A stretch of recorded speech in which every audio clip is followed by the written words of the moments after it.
Welcome to Bad Gear, the show about the world's most hated audio tools. People go DAWless for a reason. Swap out the mind-numbing computer screens for the luxury of a pocket calculator display. Embrace the limitations of whatever crappy CPU was cheapest during the Kickstarter campaign and never get ripped off by Spotify because nobody will listen to your bleeps and bloops anyway. Today we are going to talk about Circuit Tracks. This 2021 groovebox and barely upgraded successor to the OG Novation Circuit took this philosophy to the extremes. Gateway drug price tag, completely screenless UI and a workflow so minimalist it perfectly fits the lifestyle of a generation that will never be able to afford a home. At the first glance, Tracks is ticking all the circuit business casual boxes. In case you were hoping for the introduction of next level sci-fi features like sampling, chromatic sample playback or slicing, Novation got you covered. If you're willing to spend another $300 to $400 on its twin sibling, the Circuit Rhythm. When compared to its hyper-successful predecessor, improvements are mostly incremental. The front panel with its launchpad pads,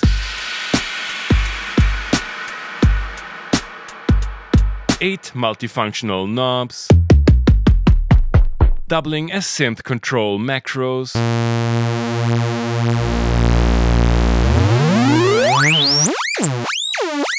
and DJ-style master filter stays unchanged.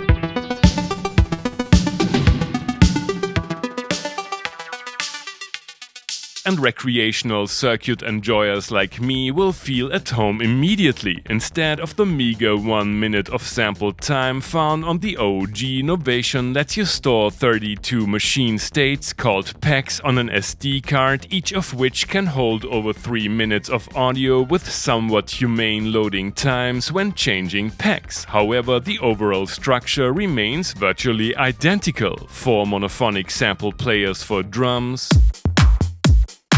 offering unquantized pitch control, a simple envelope,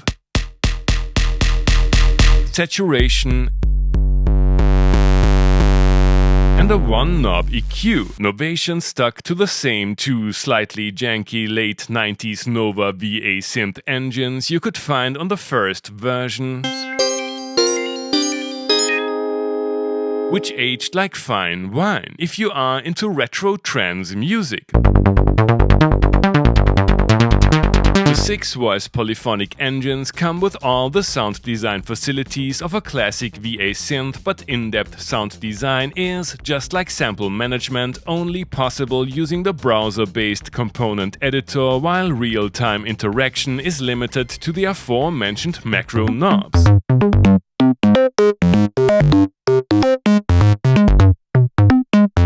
The larger collection of synth presets is much appreciated though.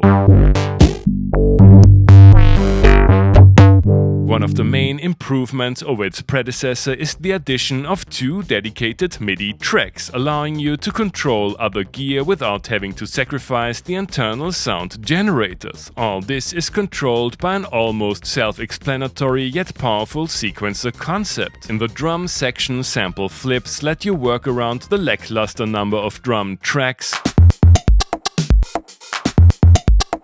groovy looking management of gate time and velocity, micro timing ratchets, probability motion recording, and you can dial in polymeters.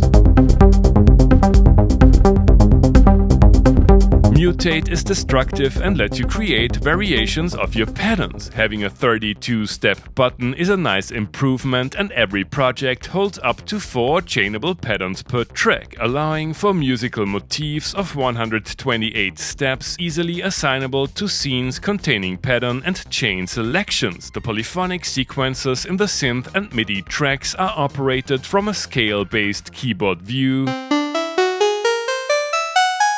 but otherwise work similar to the drum tracks. Step sequencing is intuitive,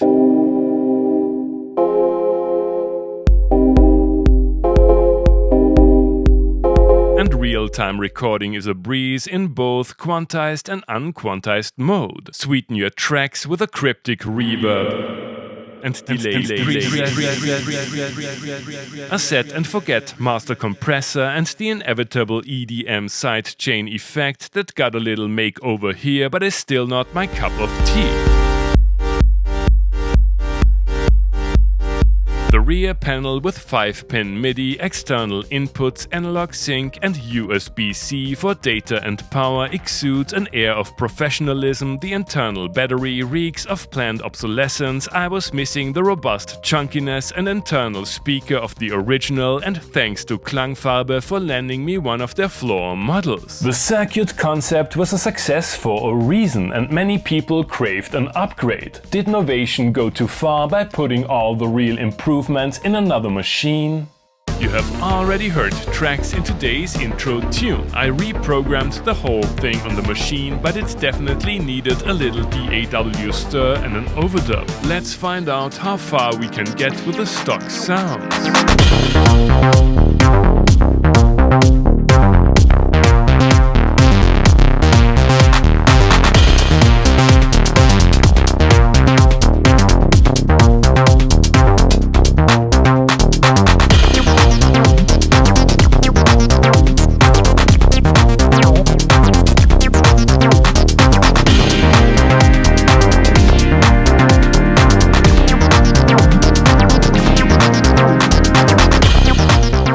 That felt oddly familiar. A few workflow tweaks aside, the circuit experience stays the same, for better or worse. The synth patches remain underwhelming, but the minimalist sample processing facilities still hit the spot. I wanna know how well it fares as a classic bedroom studio centerpiece.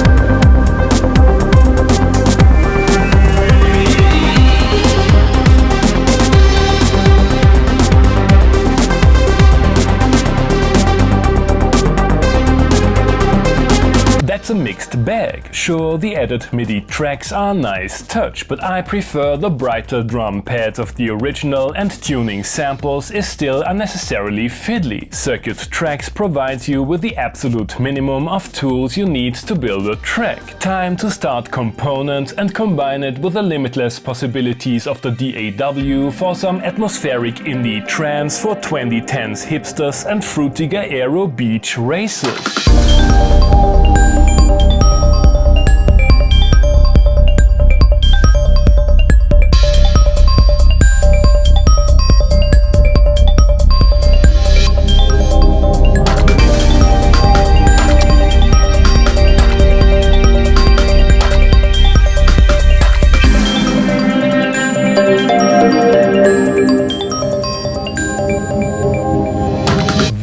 Tracks is an instrument that hits a sweet spot between ease of use and depth of functionality. It's great for people who have yet to enter the dark world of synth addiction, and even after prolonged periods of non-use, it is easy to get a beat started. However, all these things apply to its predecessor as well, and most of the improvements pale in light of the ridiculously low prices you can get an original circuit for. Usually this is the part of the show where I tell manufacturers how to do their job based on the two most reliable sources available on the internet: Reddit threads and synth memes. I think in this case I don't even have to say anything. Thanks for watching and see you next time. Hey guys, I hope you enjoyed the episode. Feel free to like, subscribe, become a patron and leave a comment what other kind of gear you would like to see and hear on the show.